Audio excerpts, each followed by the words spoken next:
Bien. Bon voilà. Je m'étais dit, tiens, je vais faire un petit discours tous les lundis au Grognon.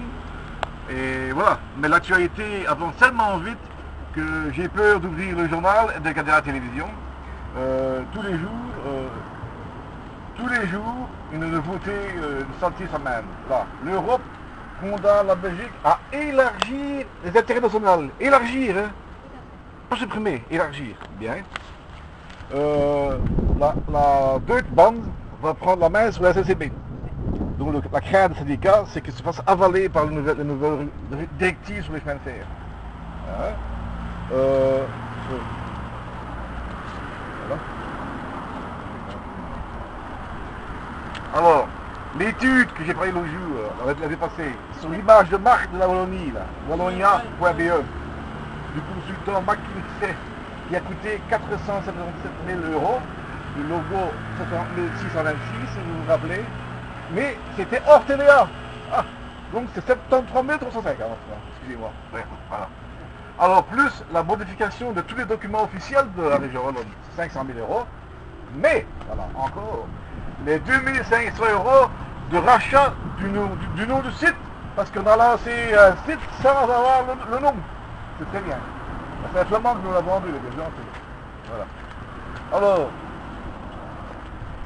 en plus, Bakou vient d'annoncer une somme de 700 000 € pour une première campagne autour du nouveau visuel. Mais ce n'est pas tout. Il faudra encore 2 millions d'euros pour lancer la première campagne de pub. Et, je dis bien, cerise sur le gâteau, tous les ans, il faudra 2 millions d'euros pour entretenir le logo, la publicité.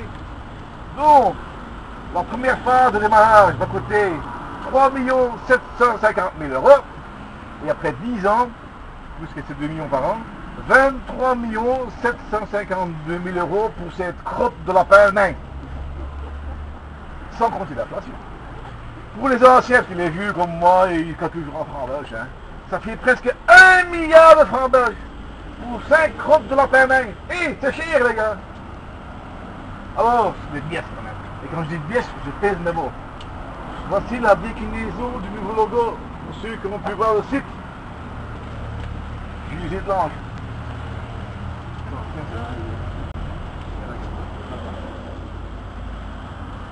Attention, roulement de tambour. Rap, pop, pop, pop. Comment est-ce qu'on dit ça en anglais? Là. C'est un truc là. Ça c'est la déclinaison du nouveau logo Wallonia.be. C'est machin, oui, on dirait des bonbons. Alors voilà, j'ai vu aussi qu'ils ont trouvé ça. Voilà. Voilà. C'est le samedi matin au marché de Namur. Au magasin de bonbons. Ils ont trouvé ça. Voilà. Dans la preuve. Voilà. Ça va coûter donc presque 1 milliard de francs. C'est vraiment de bons gestionnaires. Hein. Voilà. Donc, je suggère qu'en 2014, hein, puisque finalement on est là pour ça aussi, on fasse comme ça. Voilà, admirer le logo, et on vote. On vote quoi? Une liste citoyenne. Et là, hein? Attention les bilous. Bon, passons des choses plus graves. Alors, je donne le papier, tiens, suivez bien, et je garde ça. Voilà, merci. Voilà. Comme Marie-Rose a dit que l'Europe, voilà, il ne faut pas trop s'attendre qu'elle va s'opposer à quoi que ce soit, vous connaissez les travailleurs détachés. Ces gens qui ont venus des pays du sud ou du nord de l'Europe, qui viennent travailler ici à des prix réduits, et même comme des esclaves. Hein? C'est pas de leur faute, hein. Tout le monde a le droit de manger, donc ils ont le droit de travailler. Le système imposé par la Commission européenne, ce pouvoir autocratique non élu, détruit le bon emploi en Belgique. Impossible de concurrencer des gens qui travaillent légalement à moitié prix, et pire encore avec ceux qui viennent travailler pour 6 € de l'heure. Une nouvelle directive sur les travailleurs détachés est en cours d'écriture. Les échos en provenance de Bruxelles indiquent que l'Europe va renforcer l'exploitation de ces gens et aggraver le chômage de notre pays, forcément. tout se négocie sans syndicat et en sous-belling. Dans les salons feutrés de l'avenue Béliard, envahis par des milliers de lobbyistes qui aident, entre guillemets, nos élus à prendre de bonnes décisions. Il faut dire que je plains les lobbyistes parce qu'ils sont soumis à forte concurrence, ils sont des milliers. Et alors, rattraper certains parlementaires entre 7h et 7h15, quand ils vont pointer et toucher le mandat de 600 € avant tout le temps pour faire le business électoral ou privé, c'est dur, hein. Bien. Bon, on ne se fait pas trop d'illusions sur la bienveillance de la commission pour freiner le dumping social. Mais là, ils vont fort. Écoutez bien. Hein. Voilà. Voilà. Il n'y aura pas d'action contre les entreprises, boîtes postales et les faux indépendants. Et l'action des services d'inspection seront limitées. Ça fait, on n'a déjà pas assez d'inspecteurs pour contrôler tous les fraudeurs, il faut qu'on limite leurs actions. Hein. C'est la même méthode que Didier Reynders avec l'inspection spéciale des impôts. Il a réduit le personnel, il a limité l'action pour protéger les riches. Salut Didier. Pire encore, la commission emploi du Parlement européen, et là c'est pas la commission de Barroso, hein, ce sont les élus, nos élus en direct, hein, voilà.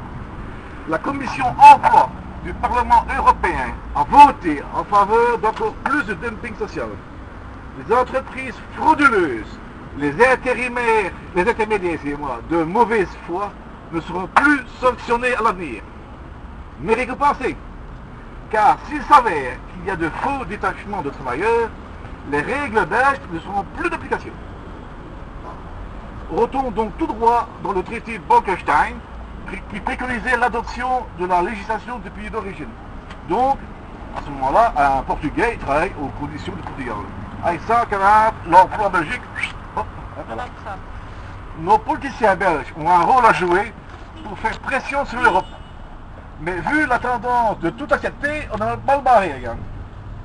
Les citoyens belges doivent prendre conscience qu'il faut absolument remplacer le personnel politique aux élections de mai 2014. Sinon, nous allons tout droit à une situation à l'américaine. C'est le nouveau hymne wallon. Voilà. Avec des dizaines de millions de pauvres, sans droit, sans couverture sociale et sans soins de santé. Voilà, merci. On applaudit. C'est grave, hein.